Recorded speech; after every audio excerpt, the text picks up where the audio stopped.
La fin des temps sera accompagnée de plusieurs signes petits et grands. Parmi les grands signes de l'arrivée de la fin des temps figurent 4 signes particulièrement soulignables. Il s'agit de l'apparition du Mahdi, du Dajjal, du Messie et de Gog et Magog. Mais qui sont-ils? Quel rôle ont-ils? Comment vont-ils apparaître et comment vont-ils disparaître? C'est ce que nous allons voir dans cet épisode de la fin des temps avec preuve.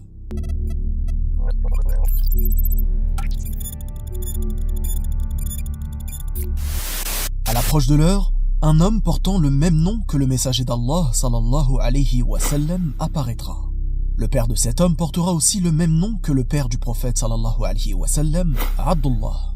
Allah, par son biais, donnera la suprématie à la religion et il régnera 7 années, pendant lesquelles justice et équité viendront submerger ce bas monde.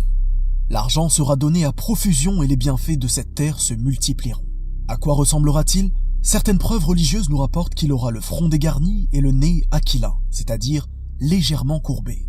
Il apparaîtra en Orient, mais contrairement à ce que les gens pensent, il vivra une certaine période sans même savoir qu'Allah, subhanahu wa ta'ala, l'a désigné à ce titre. En une nuit, Allah le parfera. Ibn Kathir, rahmatullahu alayhi, en conclut qu'il se repentira, qu'Allah acceptera son repentir et qu'il le guidera alors que ça n'était pas le cas avant cela.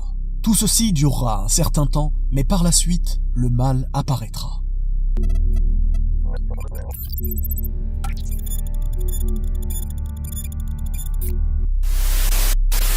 Un homme, jeune, brun, aux pieds varus, cheveux crépus, front dégarni, le cou large, avec un des 2 yeux endommagés ressemblant à un raisin, apparaîtra non loin de la région iranienne et plus précisément de Khurasan.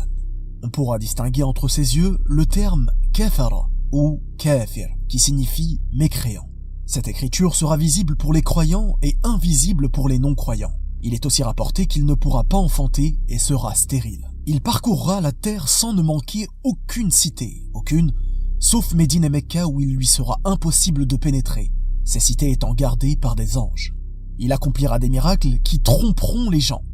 Abu Umama, radiyallahu anhu, nous rapporte que le Dajjal dira à un homme: « Si je ressuscite ton père et ta mère, attesteras-tu que je suis ton Seigneur ?» L'homme dira « Oui ». C'est alors que 2 démons se manifesteront sous la forme de son père et de sa mère, en disant « Ô fils, suis-le car il est ton Seigneur ». D'où l'importance de l'unicité comme le fait de savoir que seul Allah, subhanahu wa ta'ala, donne la mort et la vie, et ceci fait partie de sa seigneurie. Aussi il fera croire aux gens qu'il fait tomber la pluie, qu'il fait pousser les denrées et favorise le bétail alors qu'Allah, subhanahu wa ta'ala, est le seul gérant. En réalité, tous ces miracles seront réalisables uniquement par la volonté d'Allah. Mais pourquoi donc Allah, subhanahu wa ta'ala, lui laissera l'opportunité de faire tous ces miracles? Dans le but d'égarer plus profondément ce faux messie, et afin que périsse celui qui doute d'Allah, subhanahu wa ta'ala, et soit sauvé celui qui a la certitude. En bref, tout ceci sera une épreuve et un test pour les croyants. Plus la personne reniera le faux messie en étant accrochée à sa croyance, plus sa foi augmentera. Quelle sera donc la meilleure arme contre Dajjal à ce moment-là?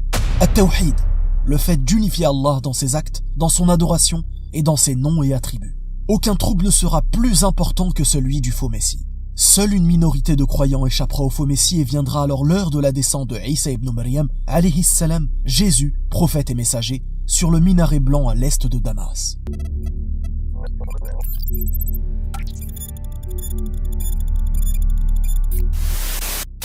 Isa ibn Maryam alayhi salam, prophète et messager, descendra sur le minaret blanc à l'est de Damas en tant que Messie. À quoi ressemble-t-il? Les textes rapportés le décrivent de la sorte. C'est un homme de taille moyenne, ni long ni court, brun, la poitrine large et les cheveux plats. Il a une chevelure peignée et pommadée en dessous des oreilles qui emplit l'espace entre ses épaules. Lors de sa descente, il sera vêtu de 2 pièces d'étoffe de teinte jaunâtre, posant les mains sur 2 ailes de 2 anges. Son haleine s'étendra aussi loin que s'étend sa vue. Tout mécréant qui la sentira mourra sur le champ. Allah subhanahu wa ta'ala nous informe dans le Coran que Isa alayhi salam sera un signe pour la fin des temps. Mais pourquoi donc descendra-t-il sur la terre à la fin des temps? Ceci pour prouver que les injustes ne l'ont pas tué et ne l'ont jamais crucifié. Ce sera aussi la preuve qu'il n'est pas le fils de Dieu comme le prétendent certaines croyances égarées. Ces personnes se rendront compte de l'injustice énorme dont ils font preuve, car il est un prophète et messager comme tous les autres. Ce sera lui qui portera le coup fatal au faux messie Ad-Dajjal. Il fera de nouveau régner la paix et l'équité sur cette terre pour une période. Est-ce qu'il mourra? Oui, comme tous les êtres humains. Et après sa mort, les croyants prieront pour lui comme on prie pour les défunts lors des prières mortuaires. Mais avant sa mort, la terre connaîtra alors une période de grands troubles dans laquelle Isa alayhi salam aura un rôle extrêmement important.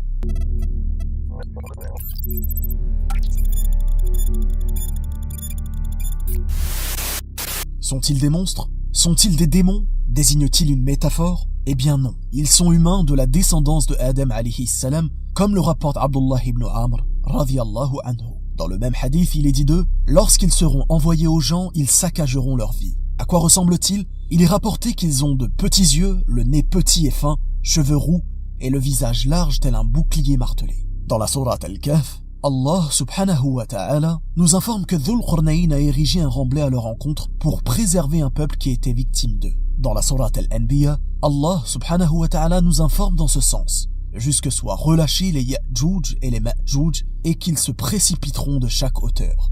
C'est alors que la vraie promesse s'approchera tandis que le regard de ceux qui ont mécru se fige. Malheur à nous, nous y avons été inattentifs, bien plus, nous étions des injustes.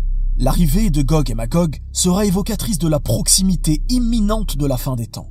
Le soufflement dans la trompe, la destruction du monde et l'arrivée du jour des comptes n'aura alors jamais été aussi proche. Ils seront une épreuve très difficile pour l'humanité. Il sera alors très difficile de trouver de l'eau pour s'abreuver. Aucun être humain ne pourra faire quoi que ce soit contre eux si ce n'est par l'invocation. L'invocation de qui? De Isa alayhi salam, qui justement sera exaucé par Allah subhanahu wa ta'ala, comme nous informe le hadith authentique à ce sujet. Allah subhanahu wa ta'ala enverra alors des parasites afin de leur donner la mort et stopper leur action. Pourquoi ont-ils été créés? Car ils sont un signe final de la fin des temps. Dans la sourate Al-Kahf, Allah subhanahu wa ta'ala nous informe dans ce sens, nous les laisserons ce jour-là déferler comme les flots les uns sur les autres et on soufflera dans la trompe, puis nous les rassemblerons tous. Ceci étant dit, que se passera-t-il après que l'on soufflera dans la trompe? Qui restera-t-il sur terre? Quel sera l'état des gens? Nous verrons tout cela lors du prochain épisode qui traitera de la description en détail du jugement dernier. Si vous avez relevé le défi lors du précédent épisode en mémorisant les 2 premiers versets de la sourate Al-Kahf, je vous invite à mémoriser à présent 3 versets de plus avant le prochain épisode, Inch'Allah. Le but étant de mémoriser les 10 premiers versets de la sourate Al-Kahf avant la fin de cette mini-série. On se dit à très bientôt, Inch'Allah. Barakallahu fikum.